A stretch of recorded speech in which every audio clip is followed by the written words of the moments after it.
Indianapolis. This is the back straight, Jim. There's just 2 turns to go now.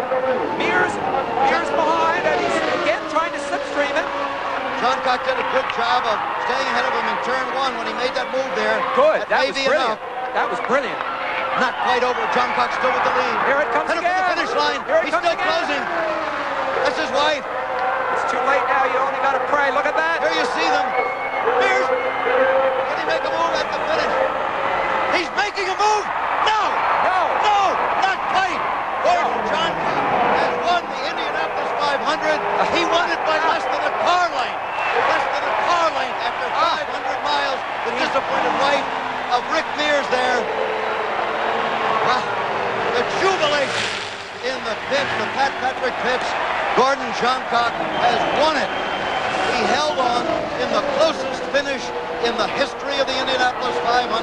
66 races. Never anything like this. That's Roger Penske's wife, Kathy, consoling Dina Mears. Well, what could you say to somebody after that? I guess we did get carried away, Sam, but well, somebody else might be able to help it. I couldn't. Yeah, unbelievable. Jim, it's the victory of a great racing driver who made a great racing move. Let's look at that finish again. All right. Well, here is. It looks like he's beaten at this point, right? Yes. Yeah. Coming out of the last turn. Yep. There's nothing but frustration there. Now watch this. Making the move as they come to the finish line. There's Mears moving up, and it was just a little over a car length, about 20 feet. And to this day, that remains the closest finish in the history of the Speedway. So more qualifying coming up at the Indianapolis Motor Speedway. The run for the pole, the first day of time trials. We'll be back.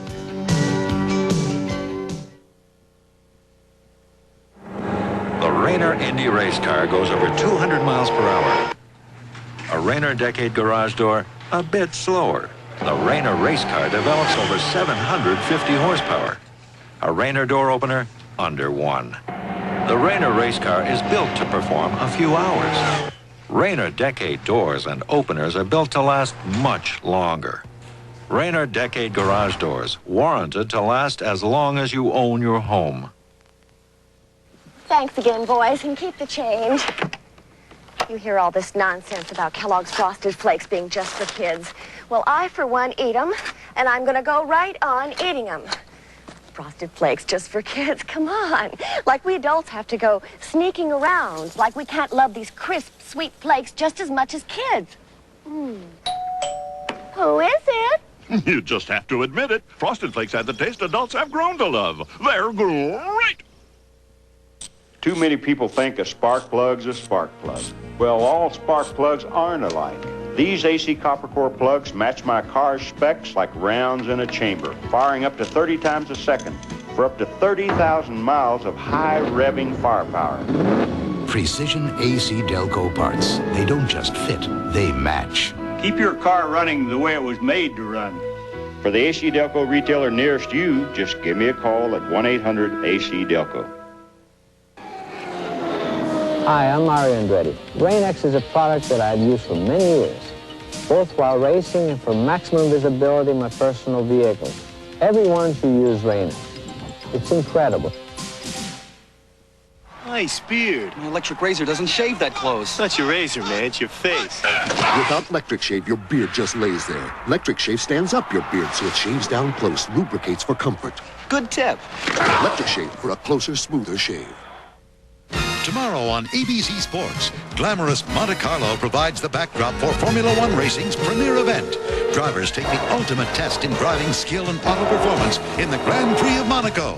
Then the focus shifts to golf for final round coverage of the GTE Byron Nelson Classic. Live except on the West Coast, all tomorrow.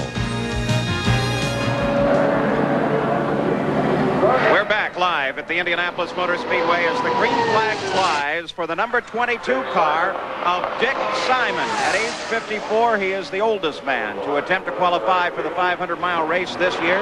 The car is a 1988 Lola. It's powered by a Cosworth. Should he qualify, he will qualify for his 17th Indianapolis 500. Notice when he came out of turn 1, Paul, he almost touched the wall. He couldn't have had 6 inches between his tires and the wall. Dick really doing a good job. He was the first car out on the track when practice opened 1 week ago, and then went through several days of not practicing with the machine. Finally moved up to 206 miles an hour, and didn't feel that that was nearly good enough. And then yesterday a breakthrough came, and the car practiced at 210.8 miles an hour. So they've decided that that is more than sufficient to try and make it into this field, and that seems to be a good judgment. The first lap now complete, but back to that speed we mentioned earlier. The first lap for Dick Simon at 206.503 miles an hour. He's starting to cut across the corners just a little bit. Looks like maybe he's having a little bit of a front-end pushing problem like some of the other cars have had. Dick Simon moves on the 2.5 miles of the Indianapolis Motor Speedway. The main stretch, the back stretch, both 5/8 of a mile long. The turns banked just a tick over 9 degrees as he comes onto that long main straightaway, completing lap number 2 of a qualification run.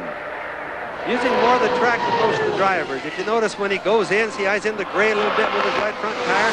Getting across, down to the white lines, across them just a little bit. Now watch how close he comes to the wall. There you go.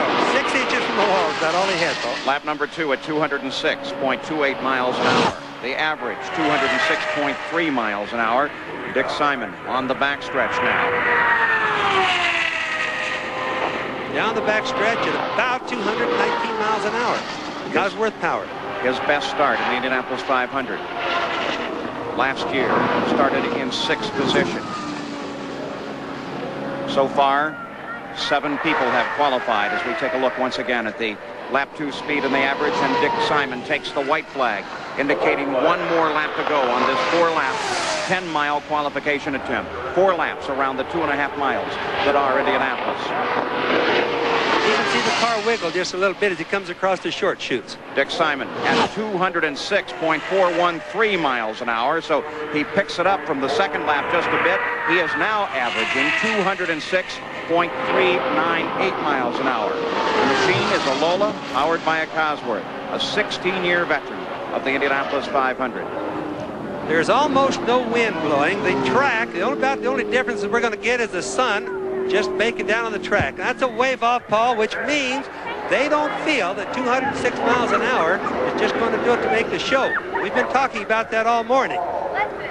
So Dick Simon waves off. 1 attempt will be counted against his car. He will have 3 opportunities to try and qualify. Well, the man, of course, that everyone is talking about is Rick Mears. He is the other man that has been well above 220 miles an hour. In fact, in the morning practice, Rick Mears ran a lap, unofficially, of course, at 222.8 miles an hour. There he is, and he's with Jack Arute. Rick Mears this morning, 222 miles an hour. You've been a very interested observer out here thus far. Do you think you're going to be able to repeat that as far back as you're starting? You're 61st on the qualifying order. Well, I don't know. It's going to be tough. You know, the Chevrolet's running well, and, you know, that's always a big help. But it's definitely gotten a lot warmer than it was this morning when we ran. So I think it's going to be difficult to repeat that by far. Rick, what accounts for the big differences in speed between, let's say, what we saw all week and what we're beginning to see here this afternoon?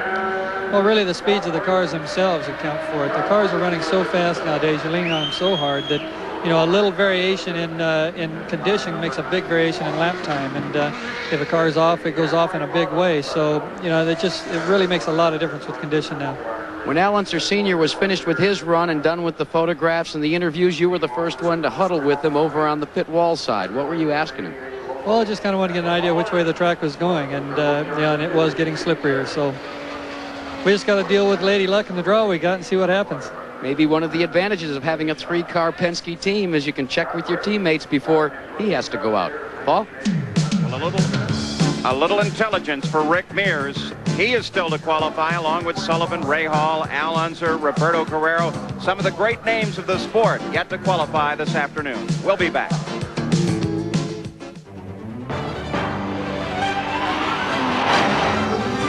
This is how a Ferrari Testarossa looks on the road.